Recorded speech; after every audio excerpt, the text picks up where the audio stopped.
Hey there, if you'd like to stop your iPhone from automatically connecting to a Wi-Fi network or hotspot you've previously connected to, here's what to do.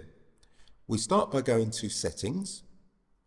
Then on this main screen, you'll see Wi-Fi, and my Wi-Fi connection is called Internet.